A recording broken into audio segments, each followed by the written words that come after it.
hold a pencil, I started scribbling. It wasn't until I was about 14 or 15 that I really started writing poetry. But I've been keeping a journal since I was about 10. And in those journals, which I still have, which number into the low 100s, I can find out what I was doing when I was 12, when I was 14, that kind of thing.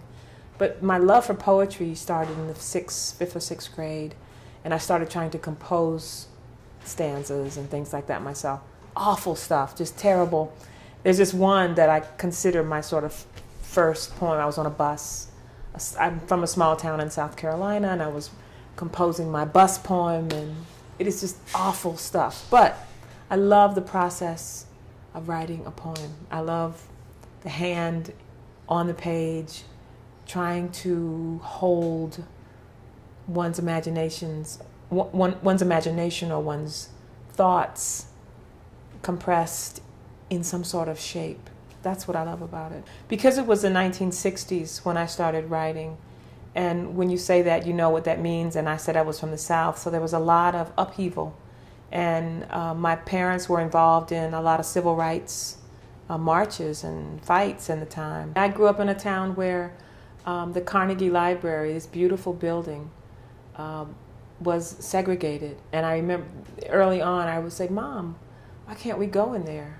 And she said, "The laws are going to change, sweetheart." And the laws did, and we went in. And when I went in, there were no books about black people or by black people. I had come up in a house that we were big readers. I knew we did write books and read books. And when I said that inside, she said, "Well, I guess you're going to have to write some." So the permission for that was huge for me as a little girl growing up in a place where there were no poets that I knew of, and there were no places that would lend books to black people, and there were no bookstores. So I was given great permission by my family and my community to become the poet that I have become. History has always, when I was growing up, was told from the perspective of this, one voice at the top of the spectrum looking down on all these different parts. I like to tell history personal by looking at people, by looking at what someone's personal history is to a community, a place, a town. That living history means more to me than one person's perspective on 300 years or 50 years, because I don't think you can know all the things that you need to know. So in walks the poet, in walks the artist to do a mural on a wall to say, no, these are the people that live here. In walks the poet to talk about stories that the newspaper is not going to pick up because they're not interested in it. That art with those papers makes a much tighter, truer picture of that community and that world and that time than just one source. So I love history, but I'm always mad at it because it's never doing what I think it should do. This is a thing that I'm always sort of pushed by. I know if I'm getting ready to write about something hard, like my father's birth, where my grandmother died, I want it to be beautiful.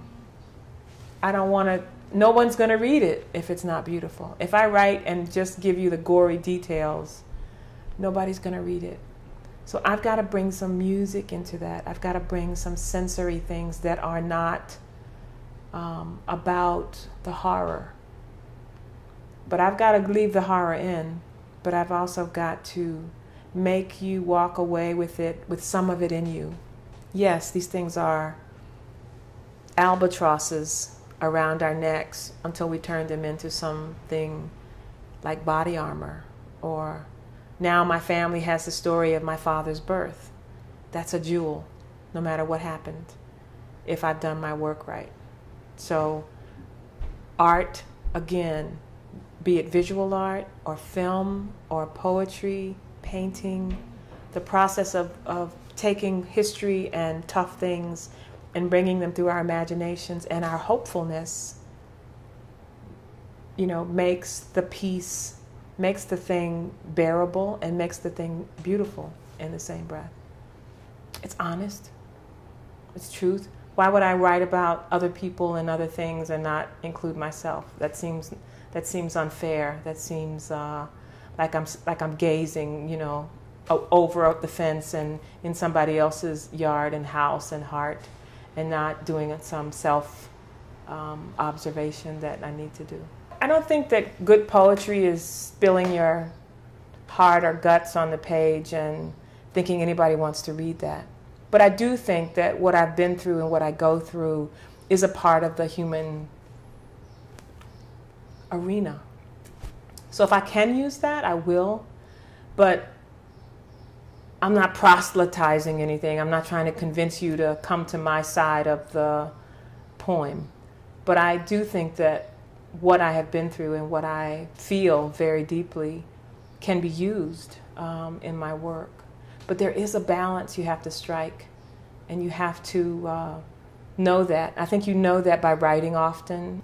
I have a lot of blackboards. I have blackboards I write on, and blackboards I keep things on, and blackboards I draw charts on for things. I was using a chart this week with the Cave Canem Fellows and showing them how to do a writing thing. I grew up learning things that were put on the blackboard in my life. I was supposed to remember. I was supposed to take to heart. And then the whiteboard came and the blackboard's thrown outside. But I'm like, no, because when I write on the blackboard, I get covered in this chalk. And it has a symbolism for me, for my teachers, my early teachers who cared a lot about what I was learning. And so I love blackboards. So that's one thing that I use as a writing tool. But I love pencils. And I love to hear my pencil on a piece of paper, discovering something. I hate when young writers think or artists think they have to be, you know, I have to be tragic. You don't have to be tragic. You have to be healthy, and you have to tell the truth, and that's it.